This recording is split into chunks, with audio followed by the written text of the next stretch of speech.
Assalamu alaikum wa rahmatullahi wa barakatuh. Bienvenue dans cette nouvelle vidéo de Lumière du Dhikr, où chaque mot est une invitation à la présence divine, où chaque souffle est une chance de retour vers Allah. Abonnez-vous dès maintenant pour ne manquer aucun rappel qui élève l'âme et réveille les cœurs. Il est des jours, dans le cycle de l'univers, que le Créateur a choisi. Des jours enveloppés de lumière, baignés de miséricorde, dans lesquels chaque souffle, chaque mot, chaque geste peut faire basculer un destin.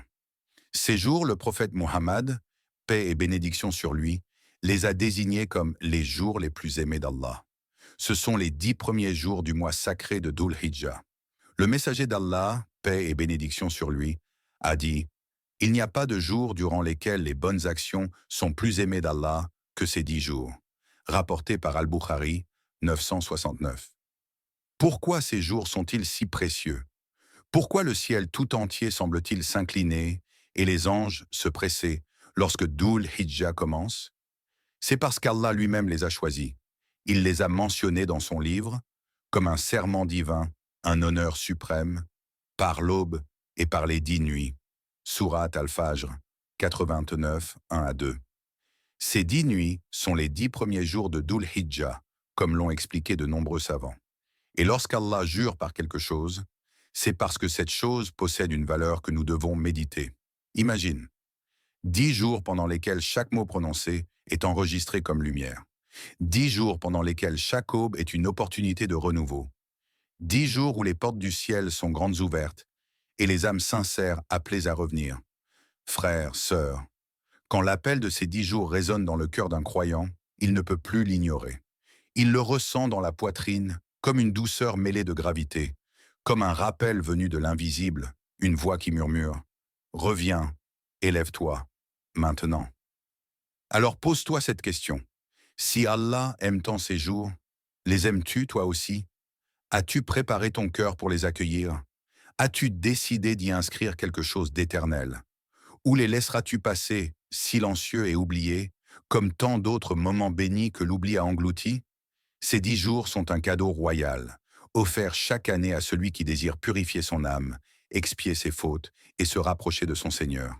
Ne les regarde pas comme des jours ordinaires. Ils ne le sont pas. Ils sont les jours sacrés, les jours aimés, les jours où le ciel s'incline vers la terre et où l'homme peut, s'il le veut, s'élever vers le trône. As-tu déjà regardé le ciel juste avant l'aube, quand le silence est si profond qu'il semble parler? Quand l'univers suspend son souffle et que l'âme, soudain, se souvient de sa promesse, les 10 jours de Dhul Hijjah arrivent comme une brise parfumée venue de l'au-delà, un souffle sacré qui traverse le voile du monde visible et qui vient frapper doucement à la porte du cœur. Ce ne sont pas seulement 10 jours dans un calendrier, ce sont 10 ouvertures célestes, 10 invitations à la miséricorde, 10 fenêtres par lesquelles la lumière d'Allah descend. Le prophète Muhammad, paix et bénédiction sur lui, n'a pas seulement vanté leur mérite. Il a indiqué que pendant ces jours, les actions les plus simples prennent une dimension cosmique. Un mot, un geste, un soupir, et les anges les inscrivent avec soin, car les cieux sont ouverts et les témoins sont innombrables. À lui montent les bonnes paroles, et il élève haut la bonne action. Sourate Fatir, 35-10. Pendant Dhul Hijjah, ce verset prend vie dans l'invisible. Chaque parole de dhikr s'élève comme une étoile. Chaque prière est portée par les ailes des anges. Et Allah regarde, avec amour, avec attention, avec une générosité que rien ne limite. Dans ces jours-là, le ciel devient un témoin silencieux. Et l'homme, souvent endormi dans l'oubli, est doucement réveillé. Il sent que quelque chose l'appelle. Un parfum qu'il ne reconnaît pas, mais qui l'attire. Une lumière intérieure qui s'allume, même si les ténèbres du monde l'entourent encore. Et toi, sens-tu cette lumière? As-tu déjà levé les yeux au ciel en te disant « Oh Allah, je suis là, je suis prêt, j'ai tellement erré, mais aujourd'hui, je veux revenir. » Car lorsque le ciel s'ouvre, ce n'est pas pour que la pluie tombe, mais pour que la grâce descende. Les cœurs lourds se sentent donc plus légers, les âmes perdues retrouvent le nord, et celui qui pleure dans la solitude est entendu par celui qui ne dort jamais. Frères, sœurs, ces jours sont là. Pas demain, pas dans un an, maintenant.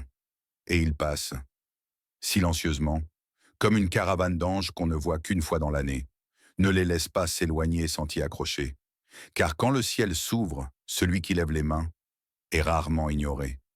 Imagine-toi sous un ciel infini. Le soleil est haut, brûlant, mais l'air est chargé d'une présence invisible. Devant toi, des milliers de visages tournés vers le même point. Le ciel. Leurs langues sont remplies de supplications, leurs yeux baignés de larmes, leurs cœurs nus devant leur Seigneur. C'est le jour d'Arafat, le 9e jour de Dhul Hijjah, le sommet, le cœur battant de ces 10 jours bénis, le jour où les péchés tombent comme des feuilles mortes, le jour où la miséricorde divine coule comme une rivière sans fin. Le prophète Muhammad, paix et bénédiction sur lui, a dit « Il n'y a pas de jour durant lequel Allah a franchi plus de gens du feu que le jour d'Arafat.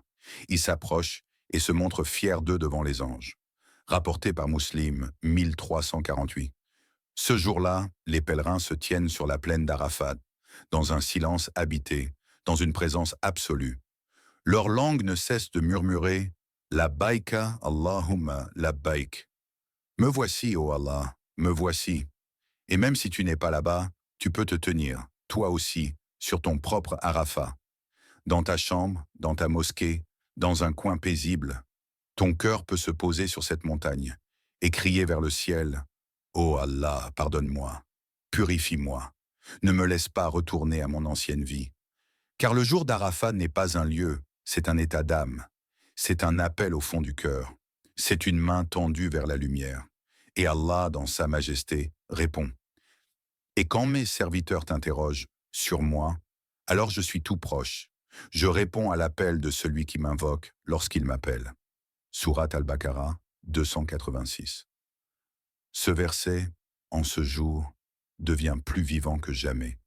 Frères, sœurs, ce jour est un cadeau caché dans le tissu du temps, un souffle de miséricorde, un écho de l'au-delà. Ceux qui jeûnent le jour d'Arafat, s'ils ne sont pas au pèlerinage, ont une promesse que seul Allah peut tenir. Le prophète, paix sur lui, a dit que jeûner le jour d'Arafat expie les péchés de l'année écoulée et celle à venir. Rapporté par Muslim, 1162. Un seul jour, 2 années effacées, un seul appel sincère, une vie transformée. Et toi, que murmureras-tu au pied d'Arafat? Quel péché présenteras-tu à celui qui aime pardonner? Quelle part de toi es-tu prêt à abandonner pour renaître? Le ciel est témoin, les anges sont présents. Ton nom peut être inscrit parmi les affranchis. Il y a quelque chose qu'aucun œil ne peut voir, quelque chose que même les anges ne peuvent entièrement mesurer. C'est une lumière qui ne jaillit pas des mots, ni des gestes, mais du cœur. C'est l'intention. Dans ces 10 jours les plus aimés d'Allah, chaque action, chaque invocation, chaque silence même, ne vaut que par ce qu'il a précédé dans ton cœur, ton intention, ta niya. Le prophète Muhammad, paix et bénédiction sur lui, a dit « Les actes ne valent que par les intentions, et chacun n'aura que ce qu'il a eu comme intention. » Hadith rapporté par Al-Bukhari et Muslim. Alors pose-toi, ferme les yeux, et demande-toi « Pourquoi je fais ce que je fais? Est-ce pour être vu, pour être aimé, pour apaiser une douleur passagère? Ou est-ce vraiment pour Allah seul? Est-ce pour qu'il m'aime, pour qu'il me regarde avec miséricorde, pour qu'il entende mon cœur avant même que je parle? Certes, Allah ne regarde pas vos corps ni vos visages, mais il regarde vos cœurs et vos actions. » Rapporté par Muslim, 2564. Il regarde l'origine de l'acte, pas sa taille. Il regarde la sincérité, pas la perfection. Et dans ces jours de Dhul Hijjah, où les cieux sont ouverts, une seule intention pure peut valoir plus qu'une montagne d'actes. Tu n'as pas besoin d'avoir beaucoup. Tu n'as pas besoin d'en faire plus que les autres. Mais tu dois vouloir profondément te rapprocher de lui. Et le vouloir sincèrement. Car ce qui est semé dans la sincérité fleurira un jour, même dans le silence. Même une larme, versée en secret dans la nuit, peut faire trembler les portes du ciel si elle est née d'un cœur vrai. Frères, sœurs, dans ces 10 jours bénis, ne sous-estime jamais l'intention cachée au fond de toi. Elle est ton secret avec ton Seigneur. Elle est ce que le monde ne verra jamais. Mais ce pourquoi Allah décidera de t'élever. Avant chaque action, dis-toi, Ya Rab, c'est pour toi, rien que pour toi. et laisse cette phrase purifier tout ce que tu touches. Dans ce monde où tant de choses sont apparentes, l'intention est le seul trésor invisible qui trace le chemin entre ton âme et le trône d'Allah. Parmi les milliards de sons qui traversent l'univers, il en est certain que le trône d'Allah écoute avec amour. Des sons simples, prononcés avec foi, soulevés du cœur et portés jusqu'aux cieux. Ce sont les actes que le prophète, paix et bénédiction sur lui, a encouragés durant les 10 jours de Dhul Hijjah. Ils ne nécessitent ni richesse, ni pouvoir, ni éloquence, mais ils exigent une âme éveillée et un cœur sincère. Le prophète, paix sur lui, a dit « Il n'y a pas de jours durant lesquels les bonnes actions sont plus aimées d'Allah que ces 10 jours », rapporté par Al-Bukhari, 969. Alors quels sont ces actes? Quels gestes simples ouvrent les portes du ciel? Quels mots légers sur la langue, mais lourds dans la balance, trouvent un écho sous le trône? Premier, le dhikr, l'invocation silencieuse qui secoue les cieux. Le prophète, paix sur lui, a dit « Dites beaucoup durant ces jours. Allahu Akbar, Alhamdulillah, La ilaha illallah et Subhanallah. » Ahmad, une vieille femme, analphabète et pauvre, passait ses journées à répéter doucement « La ilaha illallah ». Un jour, son petit-fils lui demanda pourquoi. Elle répondit « Parce qu'Allah écoute ceux qui le rappellent, et même si personne d'autre ne me voit, lui, il me compte parmi ses proches. » Deuxième, le jeûne. L'offrande discrète que seul Allah connaît jeûner pendant les 9 premiers jours, et surtout le jour d'Arafat, est un acte d'une puissance invisible. Le prophète, paix sur lui, a dit « Jeûner le jour d'Arafat efface les péchés de l'année précédente et de l'année suivante. » Muslim 1162. Toi seul connais l'effort qu'il te faut pour jeûner, mais Allah voit chaque seconde de ta lutte, chaque souffle difficile, chaque fin transformée en adoration. Troisième, la sadaka, le don qui guérit l'âme offrir, même peu dans ses jours, est comme planter une graine dans une terre bénie. Chaque pièce, chaque repas partagé, chaque sourire sincère est une lumière déposée dans ta balance. Il est rapporté qu'un homme vit en rêve qu'il était sous un arbre immense, dont les racines sortaient de ses mains. Il demanda « Qu'est-ce que cet arbre ?» On lui répondit « Ce sont les aumônes que tu as données dans le secret. Elles ont grandi au paradis. » Quatrième, la prière, le rendez-vous sacré. Multiplier les prières surérogatoires. Se lever la nuit, ne serait-ce que 2 rakats. C'est dire à Allah « Je suis venu te voir quand tous les autres dorment. » Et Allah, lui, ne dort jamais. Ceux qui dépensent pendant l'aisance et dans l'adversité, qui dominent de leur colère et pardonnent à autrui, et Allah aime les bienfaisants. Sourate Al-Imran 334. Frères, sœurs, ces jours ne sont pas seulement une opportunité. Ils sont une porte ouverte sur l'éternité. Et chaque acte posé avec amour, chaque mot prononcé avec foi, chaque pas fait vers le bien, est une offrande que le trône entend et qu'Allah chérit. Le ciel s'éclaire doucement. Le silence enveloppe encore les rues. Tout dort, sauf celui qui s'est levé, non pour courir après le monde, mais pour chercher le visage d'Allah. C'est l'heure où les larmes coulent sans bruit, où le cœur parle plus fort que la langue. C'est l'aube, et pendant les 10 jours les plus aimés d'Allah, cette aube devient un écrin sacré. Le prophète, paix et bénédiction sur lui, a dit « Les 2 rakats de la prière de l'aube sont meilleurs que ce bas monde et tout ce qu'il contient », rapporté par Muslim 725. Imagine, 2 simples unités de prière, valant plus que tous les trésors, toutes les fortunes, tous les plaisirs de la vie. Dans la solitude de l'aube, il n'y a que toi et lui. Quand tu te tiens debout, les mains levées, quand tu répètes « Subhana Rabbiyal A'la », il se peut que tu ne le vois pas, mais tu es vu. Tu es vu par celui qui voit chaque larme, chaque frisson, chaque soupir. Il est raconté qu'un homme pieux priait toujours Fajr à la mosquée, seul dans l'obscurité. Un jour, quelqu'un lui demanda « Pourquoi t'infliger cela, alors que personne ne te voit ?»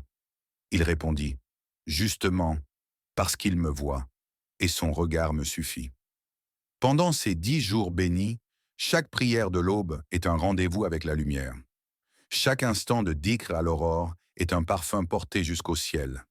Les anges écoutent, les portes du ciel s'ouvrent, et Allah répond à ceux qui l'invoquent dans le secret. Et invoque ton Seigneur dans ton fort intérieur, en humilité et crainte, et sans élever la voix, matin et soir, et ne sois pas du nombre des insouciants. Surat Al-A'raf 7, 205. Dans ces instants calmes, récite Astaghfirullah, Astaghfirullah, Astaghfirullah, et sens ton âme se purifier. Dis Subhanallah wa bihamdihi, et sens les chaînes de ton cœur se briser. Frère, sœur, si tu veux pleurer, pleure à l'aube. Si tu veux parler, parle-lui dans ces heures où le monde dort. Si tu veux changer, commence entre les mains d'Allah, quand le ciel est encore pâle et que la lumière ne fait que naître. Car les larmes versées à l'aube dans les 10 jours de Dhul Hijjah ne tombent jamais dans le vide. Elles tombent dans la miséricorde d'Allah, un père, un prophète, Ibrahim alayhi salam, l'ami intime d'Allah. Il a attendu cet enfant des années, avec des prières brûlantes et une foi inébranlable. Et quand Ismaïl, alayhi salam, grandit, quand il devint ce fils tendre, droit et serviable, Allah lui demanda l'impensable. Puis quand celui-ci fut en âge de l'accompagner, Ibrahim dit « Ô mon fils, je me vois en songe en train de t'égorger. Vois donc ce que tu en penses. » Il répondit « Ô mon père, fais ce qui t'est commandé. Tu me trouveras, s'Allah le veut, du nombre des endurants. » Surat As-Safa 3702. Ce n'est pas seulement une histoire, c'est un cri éternel de foi, le sommet du tawakkul, de la confiance en Allah, où la logique humaine se tait et où seule la soumission parle. Ibrahim n'a pas hésité, il n'a pas négocié, il a noué les mains de son fils, posé sa tête sur la pierre et levé le couteau. À ce moment précis, le ciel entier a tremblé. Les anges ont retenu leur souffle. Et Allah a répondu « Ô Ibrahim, tu as certes confirmé la vision. C'est ainsi que nous récompensons les bienfaisants. » Surat As-Safa 37, 180, 4 à 85. Un bélier fut envoyé du ciel, et Ismaïl fut sauvé.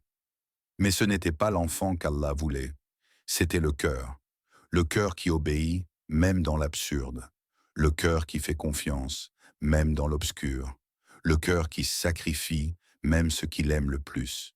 Frère, sœur, et toi, qu'es-tu prêt à déposer sur l'autel du sacrifice? Ton orgueil, tes péchés cachés, tes habitudes qui t'éloignent de ton Seigneur. Pendant ces 10 jours sacrés, chaque nafs sacrifiée, chaque désir brisé pour plaire à Allah est un écho du couteau d'Ibrahim, et chaque tawakkul pur est un pas vers l'agrément d'Allah. Dis-toi, si Ibrahim a pu dire « je me soumets », alors je peux dire « je lâche prise, je fais confiance, je m'abandonne à toi, ô Allah ».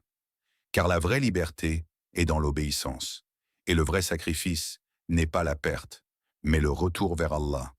Le prophète Mohammed, paix et bénédiction sur lui, a dit « Les jours de Tashrik sont des jours de nourriture, de boisson et de rappel d'Allah. » Muslim. Mais avant d'être une fête pour les corps, c'est une célébration de l'âme. Un bouquet céleste après une moisson de foi. Une couronne offerte à ceux qui ont jeûné, prié, invoqué, sacrifié. Au matin de l'Eid, l'air lui-même semble chargé de douceur. Les maisons se parfument, les habits blancs scintillent, les familles s'unissent. Mais c'est dans le takbir, ce chant puissant qui traverse l'horizon, que réside la vraie beauté de l'Eid. Allahu Akbar, Allahu Akbar, La ilaha illallah, Wallahu Akbar, Allahu Akbar, Walillahi alhamd. Chaque mot est une lumière, chaque syllabe un remerciement. Ce n'est pas une simple formule.